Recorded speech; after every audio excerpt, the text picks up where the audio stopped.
Hi, and welcome to the podcast. I am your host, Coach Val, and you are listening to episode number 48 of the Running on Carbs podcast. And welcome to today's episode. Before I get started, I just need to share a bit because it has been a crazy time. There has been a lot going on. And, I know you feel it too when you have a lot going on in your life, yet you're still trying to fit in your nutrition, still trying to fit in all of your runs. Maybe you're training for something, and it can be challenging. It can be a real hard thing to put everything together.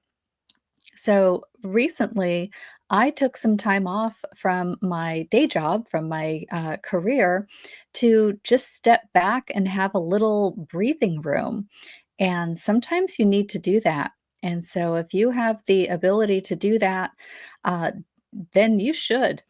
I realized that I was getting to the point where I was no longer accumulating my vacation time. I had reached the max, and when you reach the max, it just stops accumulating. So I'm just giving back, money to the company. I love the company, but I'd like to take my vacation rather than just give back my benefits. So I took some time off, and I've really been enjoying that time to just regroup, do some other activities that I enjoy doing, like this podcast, like focusing on the book publishing that I've been doing by focusing on training plans and building those out, putting some new ones together so that I can put them up on Final Surge for individuals who'd like to purchase just a standalone training plan. So I am working on a marathon training plan for Final Surge right now. It's not quite done. I'm still putting the finishing touches on it, but it will be up there soon. Be up there soon, and I'll let you know when it is, and I'll put a link. Actually, the link to the Final Surge um, training plans are always in the show notes. So you could always just go to the site and check it out and see if there's a training plan there that works for you. If not, of course, you can always reach out to me and I can do a custom plan just for you and your abilities. So of course that's always an option.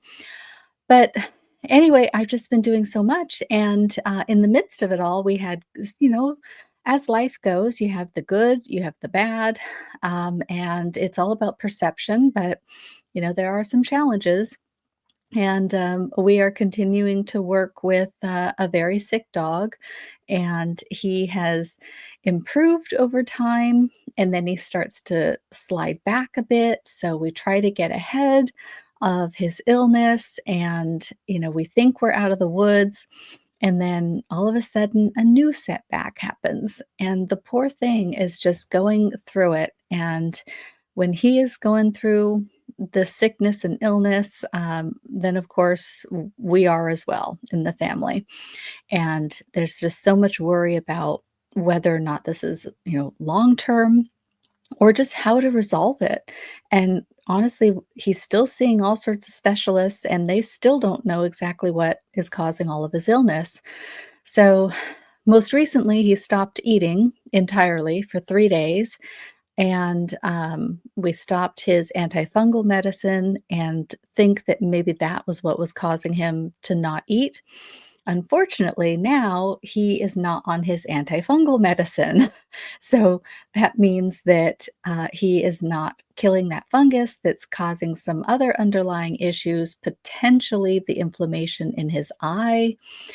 So, anyway, we're still continuing with that, but at least since being off of that antifungal for a while, for a few days, he's started eating again. So that is a blessing for sure.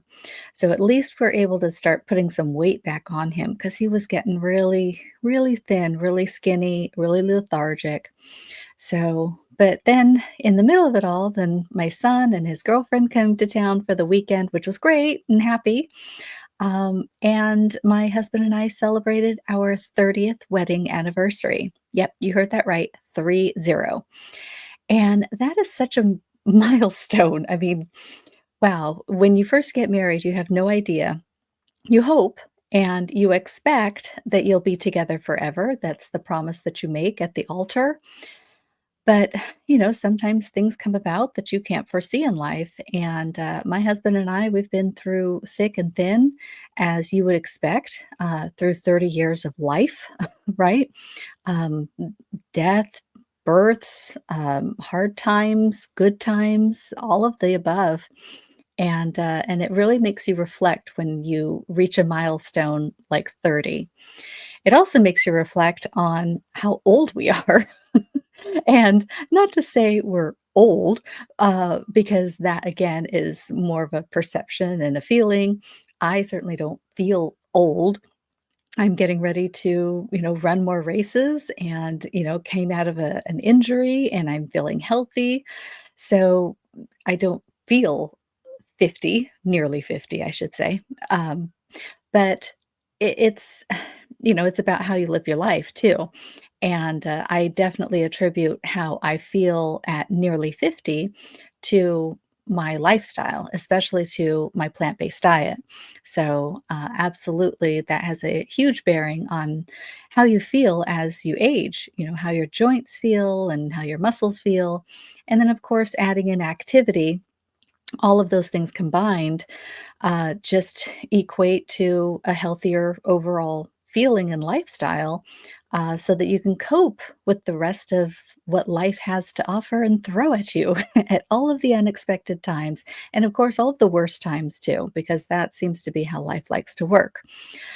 So, anyway, just a lot going on. And in the middle of all of that, I am starting a new training plan and I'm kind of in the ramp up mode at the moment. So I've been taking it real easy since my November half marathon. That was my first half marathon back after my femoral neck stress fracture. And it has been going really well. I've been feeling strong. The proximal hamstring tendinopathy that I still deal with, and I wonder if I will deal with it forever. I just don't know, but, it's under control. So, my runs are comfortable, I don't have pain or stiffness after my runs. Really what flares up my PHT the most is sitting in the car. That bothers my hamstring and such the absolute most. When I have to do a lot of driving, during the week for work, and I'm back and forth, to, Newport Beach, then and I'm sitting in the car for an hour and a half, and then I'm sitting in a meeting for 4 hours, and then I'm sitting in another meeting for 2, and then I'm back in the car for another 3 because I'm in rush hour traffic trying to come south on the 5, then it all adds up, and I usually have a flare up after a day like that.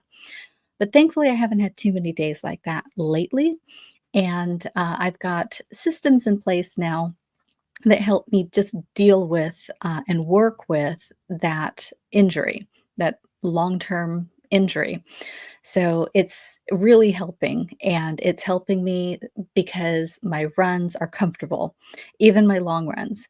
So, during my, recovery time and my base building time after the half marathon, I've been doing, the longest run I did was 10 miles, but I did a couple of 9-mile runs in there, as well, and pretty much easy pace, but then I added in some midweek tempo runs, and those were comfortable, and it sure feels nice to run fast again, even if it's not, running intervals at high, fast pace. The tempo runs have felt really good. So, I'm eager now to be going into my next phase of training plan, which will be training for the Carlsbad 5000. And that is a 5K here in Carlsbad, California, nearby where I am. And this is my fourth year doing this race. And last year I was not cleared to run. So last year, I walked the course with a friend.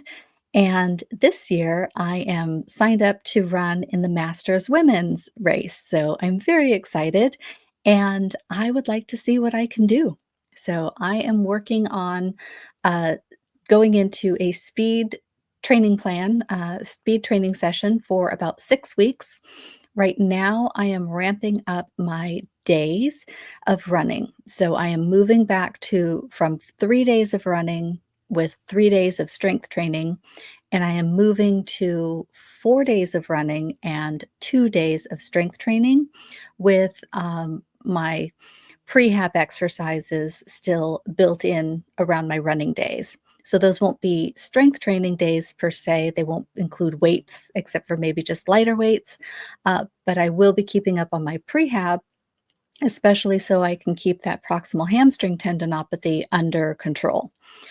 So that's what I'm going into right now, and that's what my running looks like, and it's going well. So watch Instagram though. So I'm very excited. I got a new camera, and I'm no longer just going to rely on the iPhone to record my videos for Instagram because it's really hard to get good video that's not all shaky and weird on action video on an iPhone. So I got a GoPro 13 and I just got it. So I'm still figuring out how it works. Um, but go over there to Instagram, follow me there so that you can start to see the running videos that I will be putting out more often now. So I'm really excited to get started on that. And if you have any tips on these, on using a GoPro or on videos in general, action videos for runners, I would love to hear it. I am watching all of the YouTube videos right now, and I'm excited to start this new fun activity. And I plan to just have fun with it. So I'm not a video editor myself, but I will be editing these videos, and we'll see where it goes. So, anyway, jump over there, follow me, give me some tips, all the tips. I am wide open, happy to take it in. All right, so let's get on to today's topic because I do have quite a bit to share, and now I'm probably going to have to talk really fast. But I want to share information on lower cross syndrome.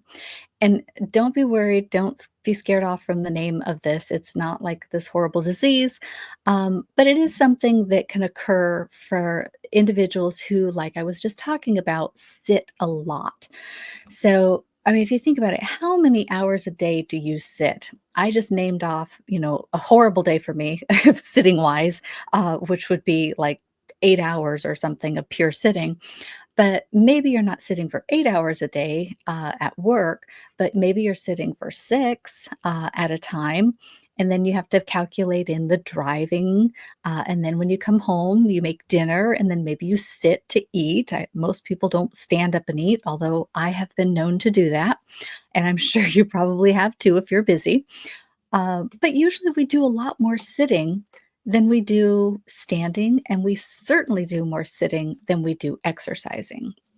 So when we exercise, we really need to focus on those muscles that support our posture. So here's what a schedule might look like. So if you're like any other busy professional woman, you wake up early, probably you go for a run, maybe if you're a morning runner, and then you sit in the car on the way to work. Then you sit at work in all of these meetings that we're talking about. Then you sit in the car, you come home, you make your dinner, you sit, eat dinner. And in the middle, maybe you're moving around just minimally. That's a pretty standard day for a lot of people. Or maybe you do all of that stuff and then in the opposite direction, and then you run at night. So you've been sitting all day, and then at night you go for your run after work. I don't know how you do that, by the way, if that is your schedule, because I have never been able to sit all day, feel mentally drained, and then go for a run. But I know that's like a lot of people's like exercise therapy, and they love it. So either way, it doesn't matter when you throw in the exercise, you've been sitting a lot, one direction or the other. And even if you have a really physical job, like a mail carrier or something, you are walking a lot, but you're not really honing in on those stabilizer muscles. It's kind of like doing a lot of running and expecting that the muscles that you're using, the stabilizers, are all just going to follow suit. And I wish that were so. And if it was so, there would be no use for physical therapists or prehab exercises. Unfortunately, we know that there's a big use for physical therapists, for runners and prehab exercises. So those stabilizer muscles that we work normally in physical therapy or rehab, um, those are not being used during our runs. We need to work those out before we put them through all the stress of running. So, even if you have an active job, you might not be building up strength in the muscles that you need to combat this lower cross syndrome. And then, as a woman who's past 40, and as I said just a little bit ago, I'm well past that. Um, this can have some detrimental effects. So today we're going to talk about the impact that sitting has on our running muscles and the mechanics and how that actually impacts our runs as a woman that's over 40. It can have that impact if you are under 40, but when you are over 40, we have to be even more cognizant because we are losing muscle mass and strength, and our collagen isn't quite where it used to be. There's all sorts of other physiological reasons. Our hormone levels and everything are different as we age, and all of that has an impact on our bodies when it comes to strenuous exercise. So we have to incorporate that. So let's talk about lower cross syndrome and what it is. Uh, it's really just a muscle imbalance and compensation pattern, and it's characterized by tight hip flexors, so right in the front of your hips, and tight mid to low back, which would be your thoracic area and your lumbar. So that would be like if you were to um, take your spine, but behind, the back part, so where your ribs are, but your spinal area, and that would be your thoracic area. And then if you just slide your hands down to just the top of your butt, then that's your lumbar, where you have that natural curve in your back. That's your lumbar area. And then if you go much lower than that, then you're past your lumbar. Now you're into your sacrum. So it's in that whole center area. That's really where the lower cross syndrome is visible, and it's actually visible. We'll talk about that. And it comes from weak abdominal and glute muscles. Also, it can come from overactive or locked long hamstrings. And that locked long hamstring, I'm not going to get into a lot of detail about the locked long, locked short, but just know that if you do a lot of sitting, you can even picture it. So if you do a lot of sitting, you can see that your hamstrings are going to be in a lengthened position because they have to stretch long in that position. Whereas when you stand, they shorten. But if you're doing a lot of sitting, they're constantly in that stretched, elongated position. And so that can, it's like it's an eccentric stretch oh my gosh, eccentric stretch tension, which causes actual stiffness. And so a lot of people feel like, oh, my hamstrings are tight. I've been sitting a long time. My hamstrings are tight. I need to stretch them. And feeling wise, they might feel tight. Absolutely. But it's not really a good idea to stretch a hamstring that has already been in that lengthened position for so long from sitting. So, you actually don't want to stretch that because it can lead to further instability, which actually could have, a contra effect than what you're trying to do. And of course, as we've talked about, desk jobs, they really exacerbate the problem because of that prolonged sitting. When you're in a sitting position, your hip flexors are in a shortened position, whereas your hamstrings are in that lengthened position. And the glutes too have that constant stretch on it because the hamstring's pulling on it.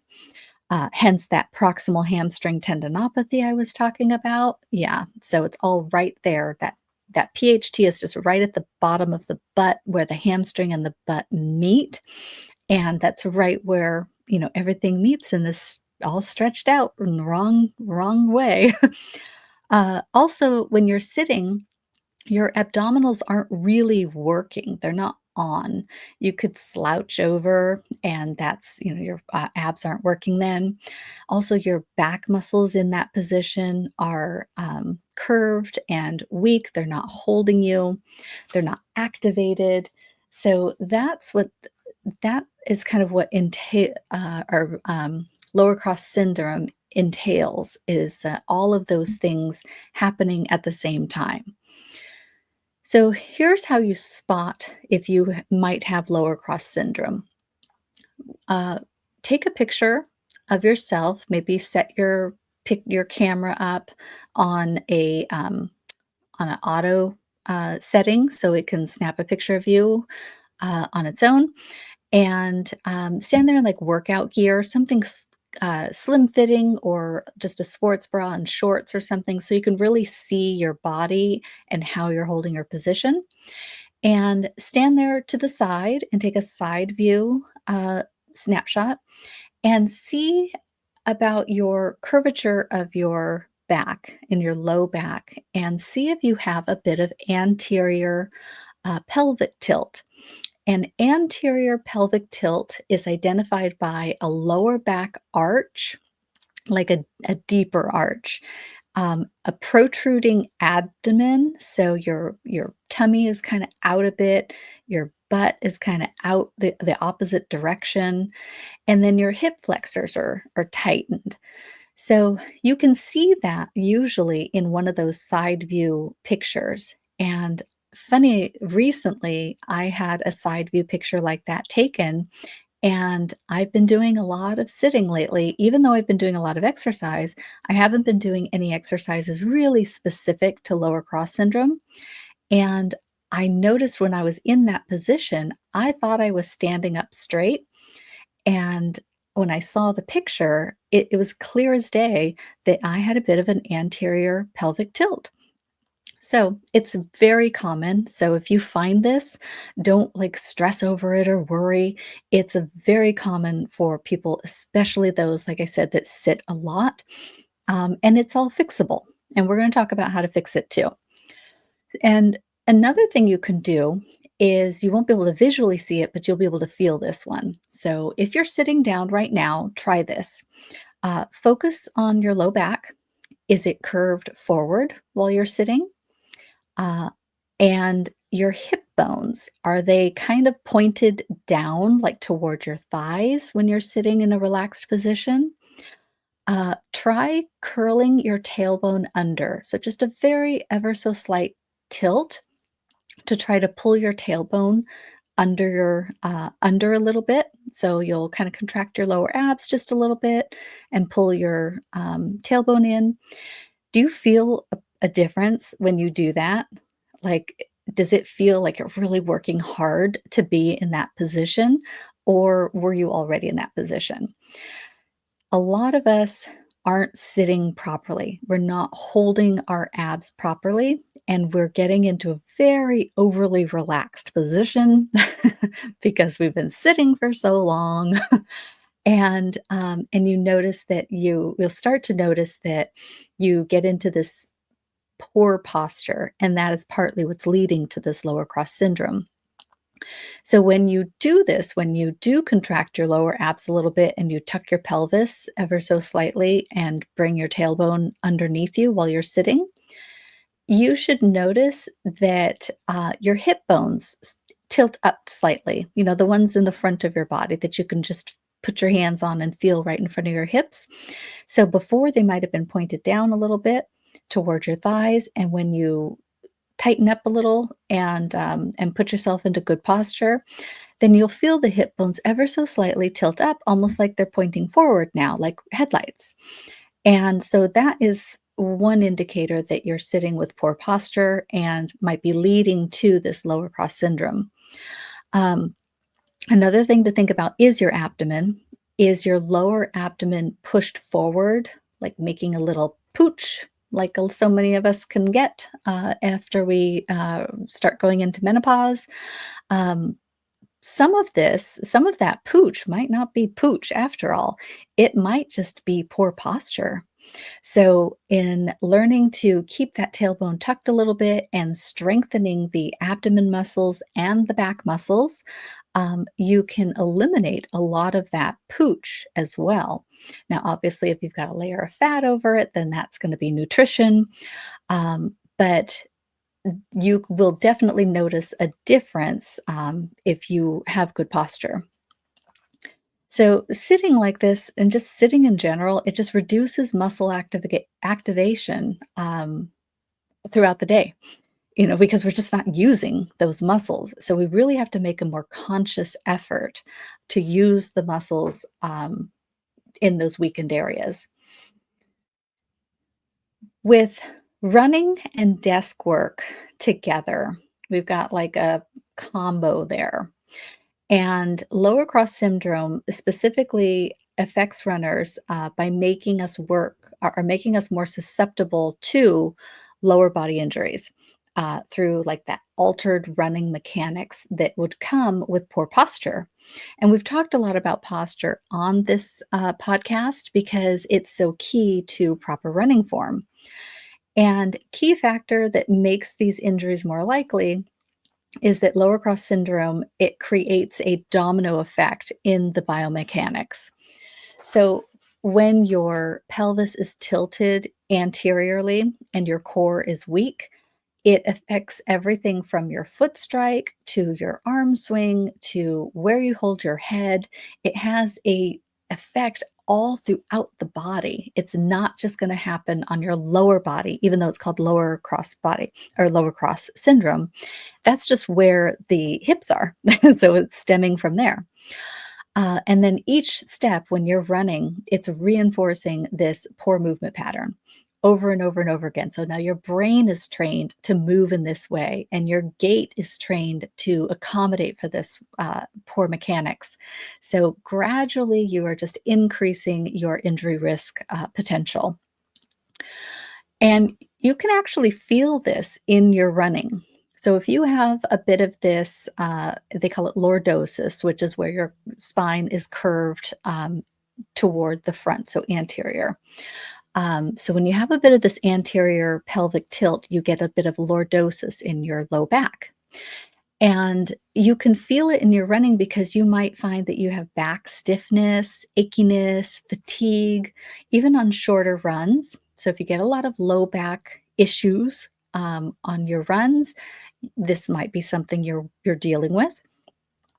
You feel like you're running with your chest out, and that could be again from that curvature in the low spine, because when your spine is curved in the lower area, in the lumbar area, your chest sort of naturally pushes out.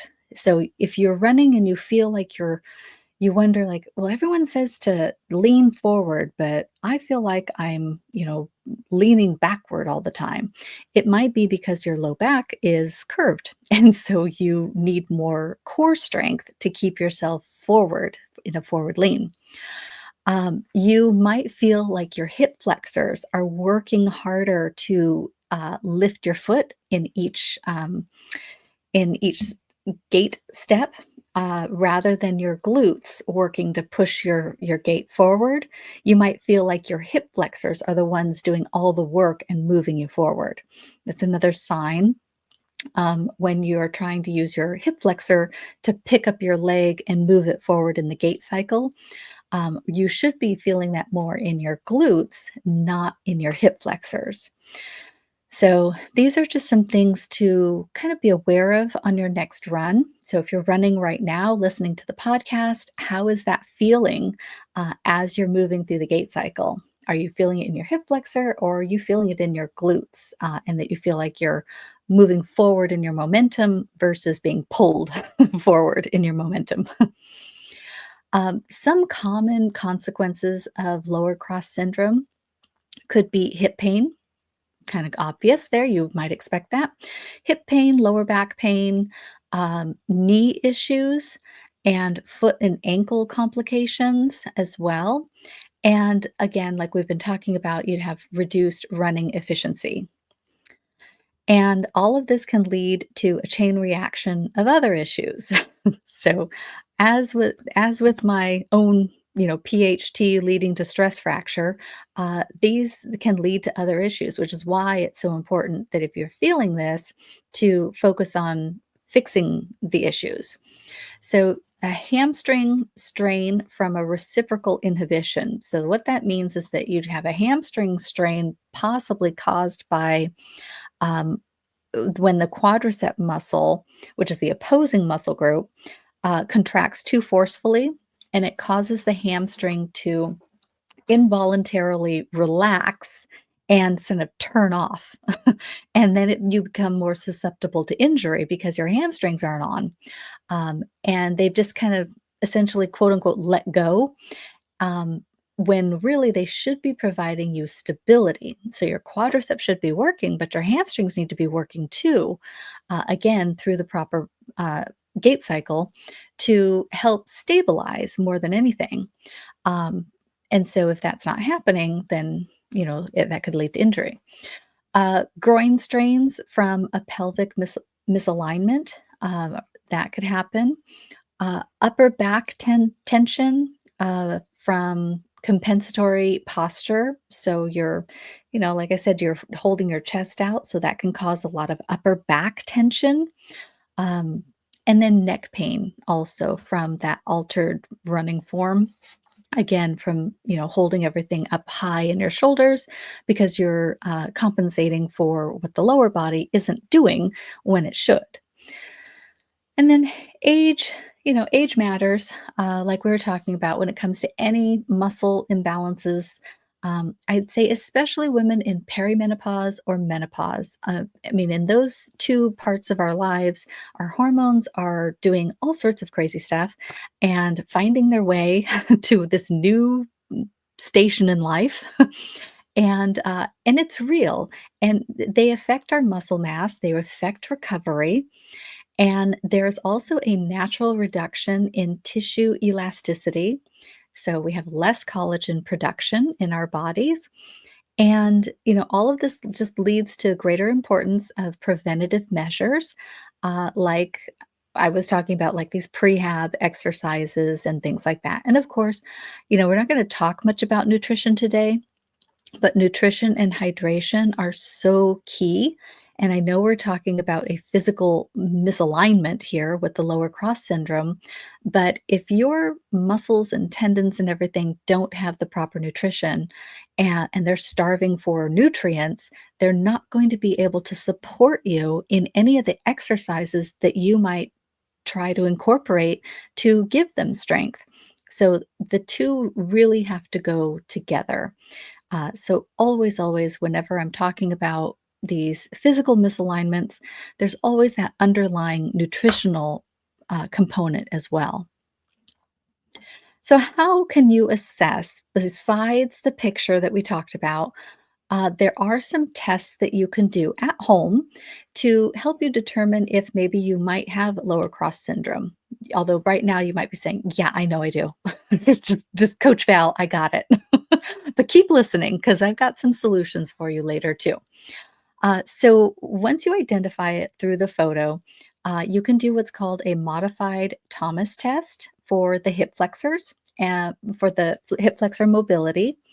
And I'm not going to go through the whole test on the podcast, but essentially, you lay on your back, you hold your knees up to your chest, you drop one leg off of the edge of a table. Hopefully, it's a high enough table so your foot doesn't hit the floor. And you try to keep your low back pressed into that table the whole time. And what you're looking for is hip flexor mobility. And you want to know, can your leg that you've dropped down, so this is while you're holding one leg to your chest, one knee to your chest, um, the leg that you drop down off the table side, can the hamstring lay flat? Or is it raised up? Is your hip flexor so tight that it's not letting it lay flat on the table? And then what is the knee flexion? Is it out because, again, you don't have that mobility? Um, and you're looking for 100 to 110 degrees angle for your knee with the flat hamstring while you're holding your low back pressed against that table. So that just gives you an idea of what that test looks like. There's lots of information about that on the internet, or if you want more info, reach out to me. But that just kind of gives you an idea of mobility for your hip flexors, and you're checking the rectus femoris and the tensor fasciae lata and the psoas tightness when you're doing this test, because all of those muscles kind of work together. And then there's a component of it as well that you can check to see if your knee kind of tracks outside of the line of the body, or if it stays in straight, because that can indicate shortness of the tensor fasciae lata, the TFL. So those are just a couple. That's just one test that you can do. And then there's also the bridge test for glute activation, and then plank assessments to test for core strength.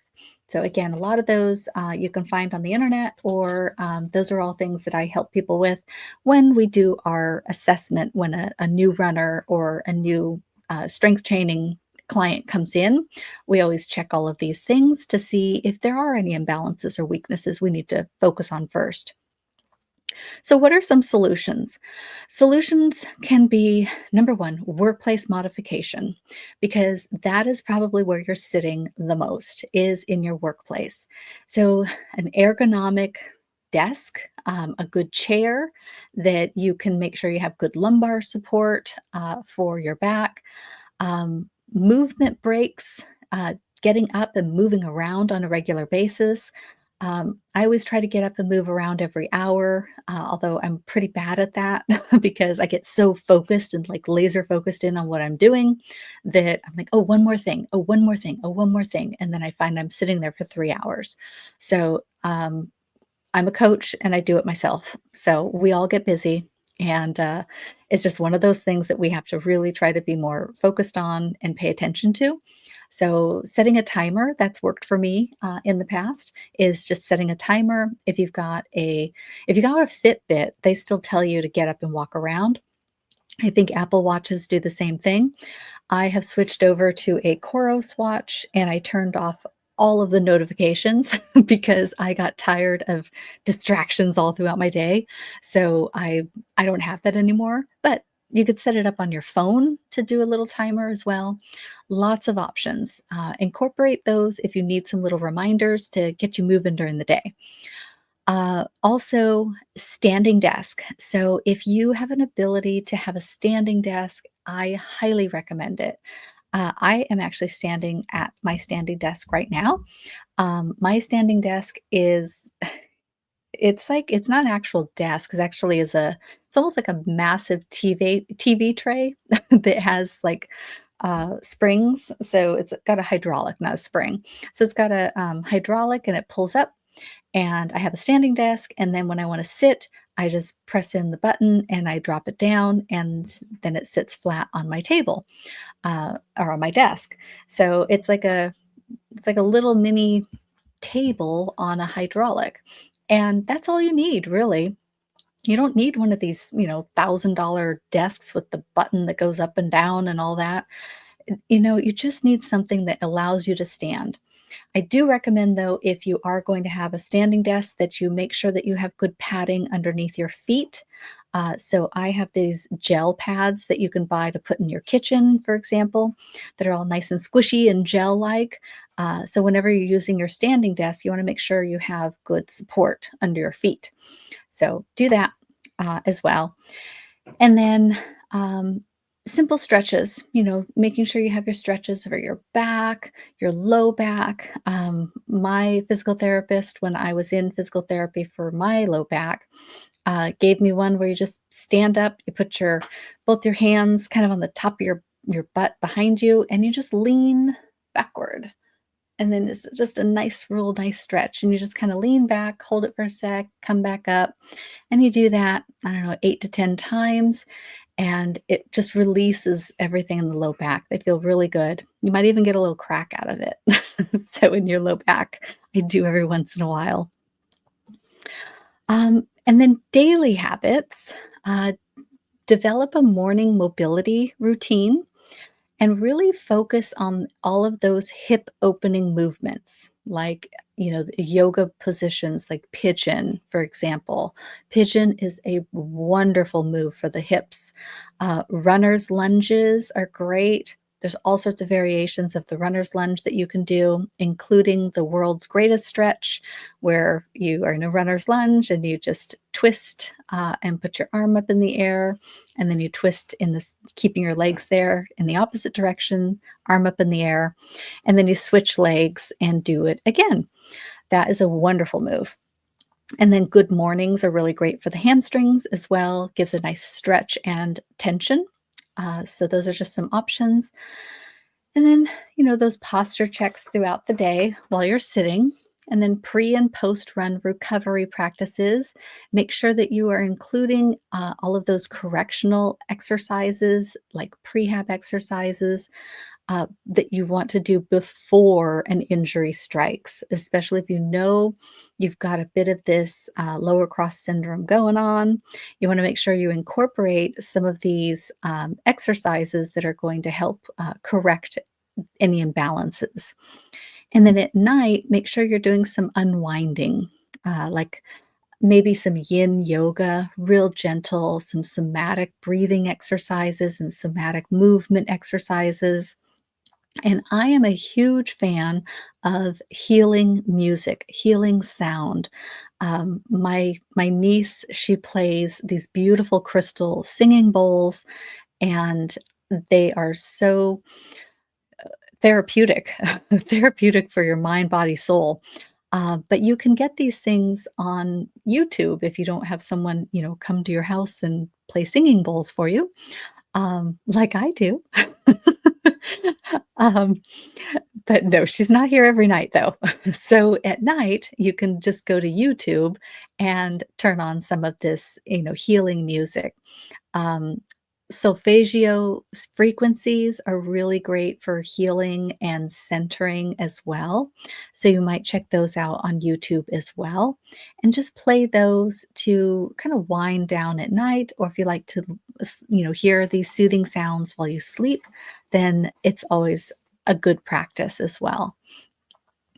Some exercises. So now we've got all of the prehab, rehab stuff as far as the esoteric and our environment. So now let's talk about actual physical movement to help you with this issue. Exercise solutions could include these among other things. So this is just an example of some of the things that you might start with to give you uh, some help with this problem. Hip flexor releasing techniques, because as we talked about, the hip flexors are tight. They're in that shortened movement or shortened position. So we want to lengthen them and we want them to relax too. So some foam rolling, but I'm not talking about the kind of foam rolling where you get in there and you like get in on the knot and you just sit on it. That might be okay if you have a knot to release, but really what we're trying to do is relax the muscles. We want them to lengthen. We want them to relax and let go. So getting in there really aggressively is not going to help those muscles. So we want to relax them. So foam rolling the hip flexors and the quadriceps, because again, these quadriceps are also pulling. So we want to help all of these muscles and fascia let go. It's not going to happen overnight. It's going to take some time. So stay with it. Maybe this is part of your evening routine.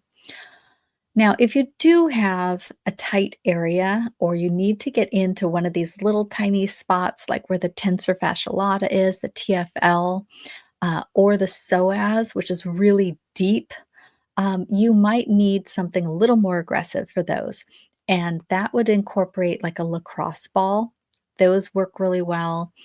If that's too aggressive for you, which it could be, especially if you've got some knots in there, then one of those little pink bouncy balls, like the squishy bouncy balls, I got a couple off of Amazon. They work great as well because they have some some uh, they have a core. There we go. They have like a rubber core to them, but then the outside is squishy. And so there's a bit of density to them with the soft outside. So those work good if you've got some pain or some tightness that's, when you lay on a lacrosse ball, that would be too aggressive. This might be a nice step down from that, but still dense enough to get in there. And then hip flexor stretching in that case, like you, depending on how tight your hip flexors are, you might can be only able to do a forward lunge with your knee on the floor. That might be all you can do, and that might be enough.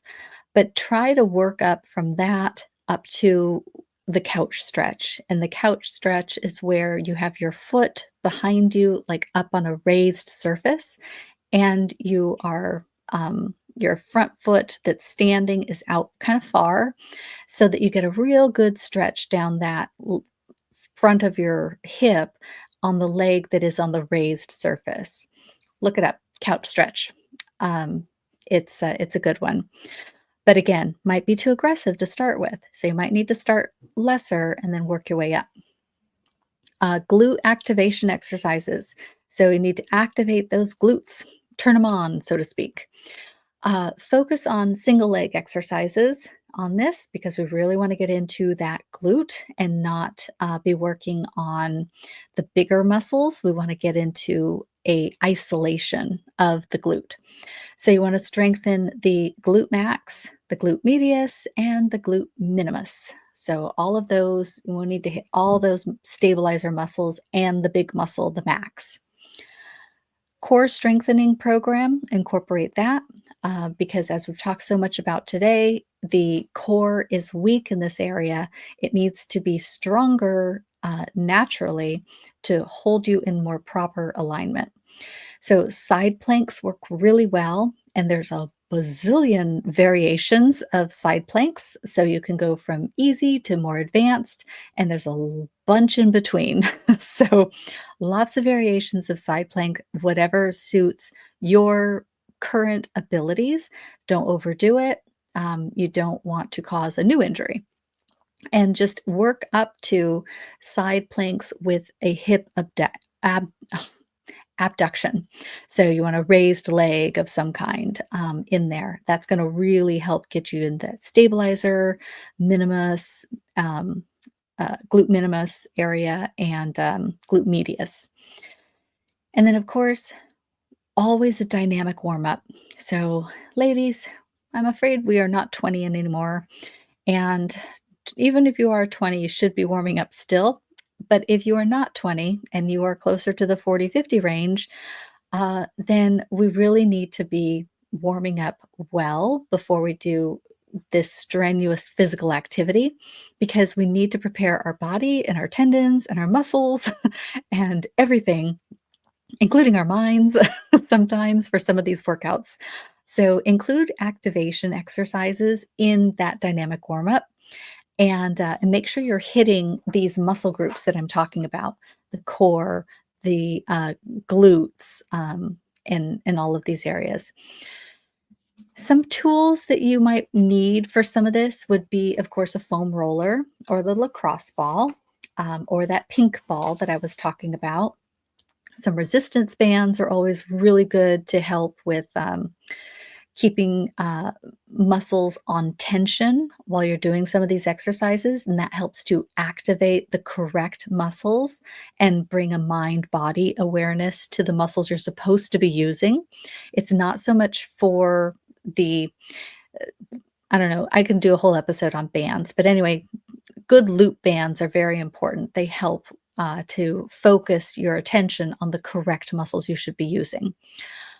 Work with a personal trainer, either in person or virtually, to assess some of your weaknesses. That's always a good tip, even if you just work with someone for a period of time to sort of get you started, to find out what are your weaknesses and identify those, get some exercises, start to do them, start to see if you're getting some results from that, and and then have a program that you can focus on to improve some of these weakness areas to strengthen your running. Um, and then they'll give you a good structured correctional exercise strategy. Just make sure that you're not just grabbing the first personal trainer that is at your gym. You really need someone who understands and works with correctional exercise, because not everybody understands and works with correctional exercises. And this is an area that can cross into physical therapy. But if you don't have an injury, you don't necessarily need a uh, physical therapist at that point. You just need someone who understands correctional exercises to work with imbalances before they become an injury that now you need physical therapy for. So that is the focus of, like, myself, a correctional exercise specialist, is to help you avoid the injury that leads to physical therapy. So you might call it prehab, but I don't know. They're more like prehab exercises, but I really like to call them specifically what they are, which is a correctional exercise. We're correcting an imbalance in the body. When to see a physical therapist, though, is if you have any acute pain. So, if you have acute pain, acute weakness, an actual apparent injury, something that lasts longer than a couple of days, something that is lingering, something that is leading to other issues and pain, causing you to compensate your in any way, then you might actually need more of a medical intervention or physical therapy. So, might need to skip the correctional exercise in that case and go straight to some medical care. Um, I personally am not one of those. I focus on correctional exercises and certified personal training only, and of course, run coaching. But those are all non injury related and not a medical professional. So you have to know when you need that medical professional. But sometimes that's what I do too, is if someone comes to me with questions about an imbalance or an issue or a pain or a niggle or something, my job is to help point them in the right direction. So either I can help them based on how they describe their issue to me, or I have to let them know, this is beyond the scope of just a coach. You really need, to see a medical professional for that, because you're having, pain and this has been going on for a month or something. So you have to make sure you're working with someone who's professional and willing to look out for your best interest. Um, Whenever I start working with someone, I always do that assessment. So we go through the series of the strength and mobility tests that we kind of talked about a little bit, and then we identify the potential areas of weaknesses. And then I do that virtually. I'm not an in person coach. I do everything virtually through video conferencing. So if you were curious, that's how I do it. And then we've developed that correctional exercise program or run coach program or whatever it is that you're doing, training program. Um, and then they, my clients just continue to work with that, and then hopefully find a lot of success. That's my goal. If you have any specific concerns or anything, obviously you could always reach out to me. I have that free 20-minute strategy call. So the link's in the show notes, and you can reach out anytime, and we can talk about what it is you are trying to accomplish, and how I might be able to help you. All right. So that is my episode today. That is everything I have for you on my show notes. And I hope you have learned a lot about lower cross syndrome. It is, as I said, not scary. It is not something that you cannot recover from. It is not an injury, but it is something that requires attention before it becomes an injury.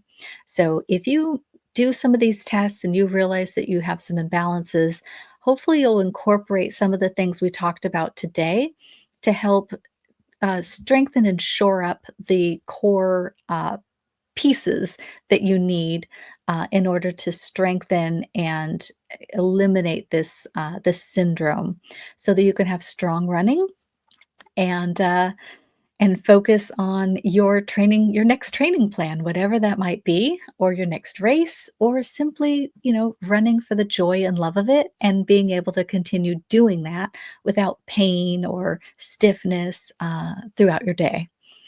So, anyway, I hope you will connect with me on Instagram. I am running.on.carbs. I'm also on YouTube and Facebook. So, anywhere you like to connect with me on social media, please do. Love to have you there. Check out my new videos that I will be recording on my GoPro. And of course, if you are finding value in these episodes, I would so appreciate a review from you. Hopefully, it is 5 stars, and just to help the show grow and to reach other runners just like you out there in the world. So it really, really helps the show, and I truly appreciate it. All right, everybody. I hope you have a fantastic rest of your week, and I will see you here next week for another episode. And in the meantime, run your best life on carbs. I am Coach Val, and I will see you next time. Take care.